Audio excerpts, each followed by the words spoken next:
Hello and welcome to Business 360. I'm Archana Solanki and here are the headlines we're tracking this evening. Sharp cuts on the Wall Street despite a late recovery. Sensex loses over 370 points. Nifty falls below 18,200. Mid-caps fare better than the blue chips.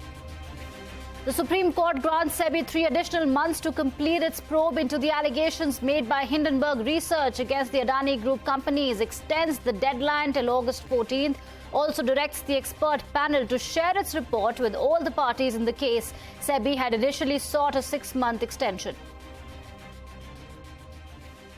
I'll say what I want to say, and if the consequence of that is losing money, so be it. Elon Musk says he will continue to speak his mind and doesn't care if his tweets scare off potential Twitter advertisers and Tesla customers. He's optimistic about the incoming Twitter CEO and promises to hire more people at Twitter after laying off more than 70% of its employees. That's a CNBC exclusive. Elon Musk and Microsoft Satya Nadella differ on artificial intelligence. Nadella says AI is moving fast but in the right direction. Musk calls it a double-edged sword that could potentially go wrong.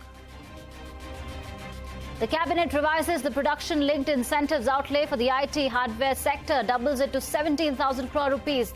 The scheme has a 6-year validity under the revised terms. Total production under the scheme has been estimated at 3.35 lakh crore rupees. The suspense over who will become the next Karnataka Chief Minister continues. Congress Party's Karnataka in charge Randeep Surjewala's decision is likely within 24 to 48 hours. The Quad leaders won't be meeting in Sydney next week. Australia cancels the summit after US President Joe Biden calls off his trip to focus on the debt ceiling talks in the country. The leaders of the US, India, Japan and Australia will instead meet on the sidelines of the G7 meeting in Hiroshima over the weekend. Real money gaming industry surpasses education sector as the most violative in advertising. India's advertisement watchdog finds that 92% of gaming ads do not follow guidelines and only 50% of ads are modified despite warnings. All right, let's start straight with the market's action. The last street ended in the red, but off intraday lows. Nifty and Sensex saw cuts of over 0.5%. Nifty is now below the 18,200 mark. IT stocks were the biggest laggards, with that index slipping 1%. Mid-caps outperformed the blue chips. That index ended flat with a slight negative bias. On to the commodities market, where crude extended losses for the second day. This after a surprise rise in crude inventories in the United States stoked demand concerns caused by weaker than expected economic data from the United States and China. Meanwhile, gold prices steadied as investors fret over prolonged US debt limit negotiations, with a firmer dollar keeping prices in check. The big newsmaker. An exclusive interview with Elon Musk on Twitter, Tesla, the US presidential race and more. Now, Elon Musk says that he doesn't care if his tweets, inflammatory tweets, scare off potential Twitter advertisers and Tesla customers. Speaking to David Faber in what was an hour-long interview, Musk defended his controversial tweets, including conspiracy theories. He said, and I quote, "I'll say what I want, and if the consequence of that is losing money, so be it." End of quote. Speaking about the macroeconomy, Musk predicted that the next 12 months will be difficult for Tesla due to increased interest rates and shrinking customer budgets. On the US Fed's interest rate action, he said, and I quote, "You can think of raising the Fed rate as somewhat of a brake pedal on the economy." End quote. Elon Musk also said that tensions between the US and China should be a concern for everyone and described the global economy and Chinese economy as conjoined twins. He also said tensions escalating with China could be more harmful for Apple than Tesla. He said, and I quote, "It's actually worse for a lot of other companies than it is for Tesla. I mean, I'm not sure where you are going to get an iPhone." End of quote. When asked about his political views, Musk said he voted for President Biden, but he also hinted that he was not happy with his choice, saying, and I quote, "I wish we could have just a normal human being as president." End of quote. Here's Elon Musk speaking about the circumstances that led to the takeover of Twitter with a colorful analogy. CNBC-TV18. The big headline: the Supreme Court has granted SEBI 3 additional months to complete its probe into allegations made by US-based short seller Hindenburg Research against Adani Group companies. The court has extended the deadline till 14th of August. The market regulator had initially sought an extension of 6 months. Ashmit Kumar joins us for more. Ashmit, thank you for joining us. What can you tell us about the key observations made in this case? Well, what SEBI had asked for was a 6-month extension. What they've gotten instead from the top court is a 3-month extension. That's what the apex court takeaway is. The Supreme Court bench, headed by the Chief Justice, took up this matter for hearing. The petitioners were very clear in their stance. They had argued that SEBI's affidavit before the top court made it clear that the Adani investigation began before the Hindenburg revelations, and therefore the findings need to be placed on record. This was a stance that was opposed by the Solicitor General appearing for the SEBI. He pointed out that, number one, there needs to be a distinction made as far as the Adani investigation is concerned. It is confined to possible violations of minimum public shareholding norms.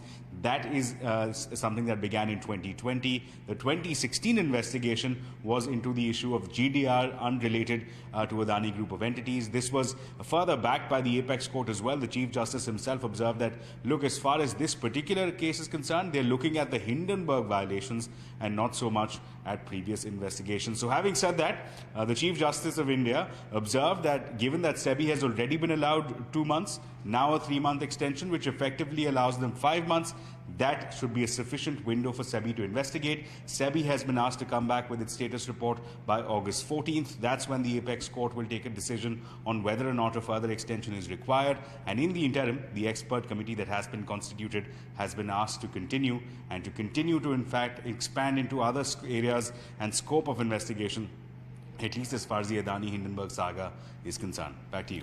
Right, thank you, Ashwin. Please stay on with us. We'll also come back to you as far as the aviation sector is concerned. Now, the latest is that SpiceJet's aircraft lessor Air Castle today told NCLT that the airline's offer to settle its dues is unacceptable, and hence the talks haven't yielded any results.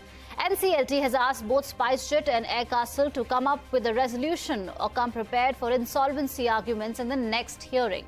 The tribunal has deferred the hearing to 25th of May. Latest on Go First, which is also facing issues with lessors in a new development. The Federation of India Pilots, which includes Go First pilots, have written to Aviation Minister Sindhya. The pilots have urged the minister to reduce the 6 months notice period and ease their exit from airlines that are distressed and unable to pay salaries. The pilots have complained that Go First is not issuing the no object certification, experience certificate and other documents to pilots who have resigned. Meanwhile, the cabinet has revised the production-linked incentives outlay for the IT hardware sector. It has doubled it to 17,000 crore rupees. Ashmit is back with us for more. Well, a huge breakthrough for the IT hardware industry coming in from the policy front. The PLI for IT hardware, which offered incentives of 4 to 2 and 1%, which was notified back in 2021, had received a lukewarm response. The industry had raised concerns about the limited quantum of incentives on offer, about how maybe that is not enough to see a migration from other geographies to India, especially as far as IT hardware is concerned, whether you're speaking of tablets, laptops, PCs, servers. That was the basic function. That was the basic core focus of the PLI scheme. In response to that, we understand that the government has come out and has overhauled the scheme. That was the long-standing demand coming in from the industry. Overhauled to what extent? Well, as far as the incentives on offer is concerned, the budget outlay for the earlier version of the PLI scheme was about 7,300 crore rupees. Now that stands extended to almost 17,000 crore rupees. That's the large jump that we've seen in terms of allocation as far as PLI scheme is concerned. Also, initially, the earlier scheme had a tenure of 4 years. That now stands extended to 6 years. That's not all. With this extended incentive on offer, with that extensive duration on offer, there is a vast change in calculations as far as the total production is concerned. The earlier version, the government had anticipated total production of 1.6 lakh crore rupees.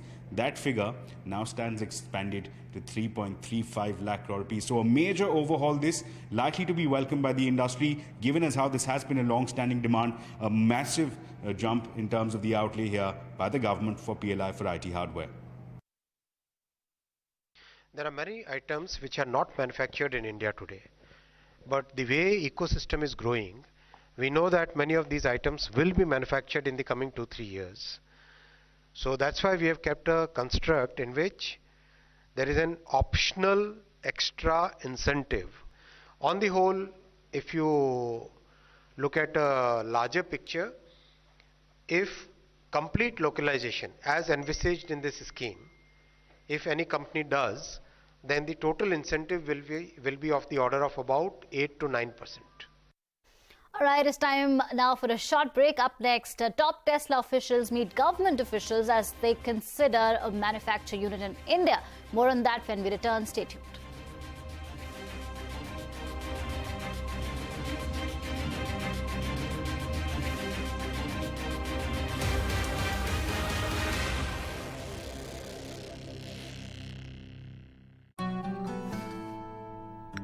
Yeah, Ajay, look at your dad.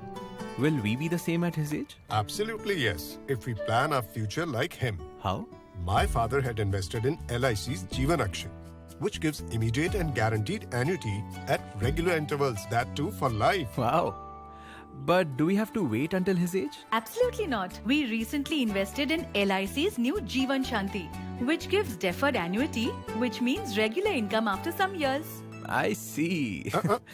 LIC. LIC's annuity plans give 10 annuity options and flexibility in receiving regular income. LIC, हर पल आपके साथ. 70% fires caused in India are due to electrical short circuits. How can these be prevented and suppressed? Find out on the Curtain Raiser episode of RR Kabel Presents Short Circuit Se Suraksha, only on CNBC-TV18. Presented by RR Kabel, associate sponsor RR Parkon. Burst of colors. Feels like a billion rainbows in my hand.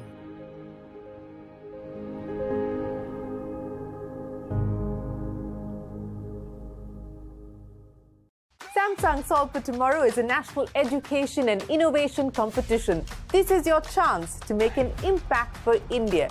Don't miss the opportunity to win prizes. So join the Samsung Solve for Tomorrow today.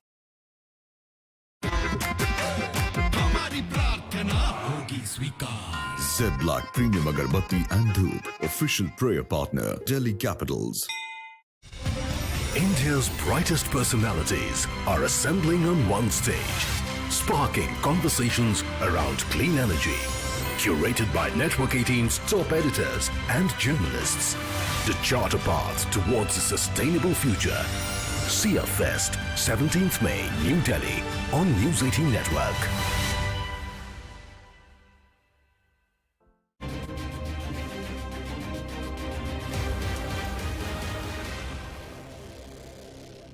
Welcome back on to a CNBC-TV18 exclusive on the highly anticipated visit by Team Tesla.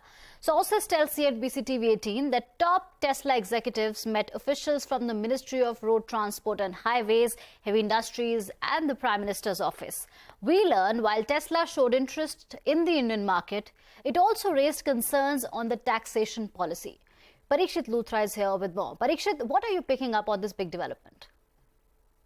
About a year or so ago, Tesla had set up an India team and was assessing whether to make in India or import cars into India. But the plans were shelved because of the high duty structure, about 100% on fully imported cars, and Tesla was demanding a duty reduction to 40%. When that did not happen, Tesla seemed to have shelved those plans. But it seems that there is a revival in interest as far as India is concerned. Top Tesla officials are in the country. They have held a series of meetings with officials in the Prime Minister's office, Ministry of Heavy Industries and the Road Transport Ministry as well. The idea is to once again assess the possibility of getting into the India market. And we hear from sources that Tesla is seriously considering the possibility of making in India.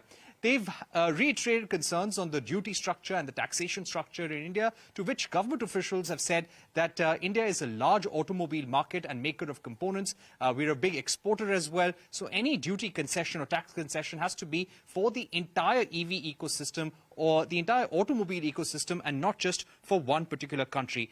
We've also been given to understand from our sources that Tesla is considering 1 or 2 manufacturing locations outside US and China, and India is one of those locations. They've not really decided or made any concrete plans on India as yet, but they continue to hold conversations with Indian government officials. They've also ruled out coming into India with any kind of CKD or SKD facility. If they come, they will have a fully integrated manufacturing plant, or they would also like to import high-end cars into India. So let's see what happens in the days to come. But yes, government sources tell us that Tesla is showing serious interest in the India market. Right, thank you, Parikshit, for that. And before we wrap, more from the Elon Musk interview. He believes a work-from-home policy is morally wrong and the laptop class is living in a la-la land. Take a look.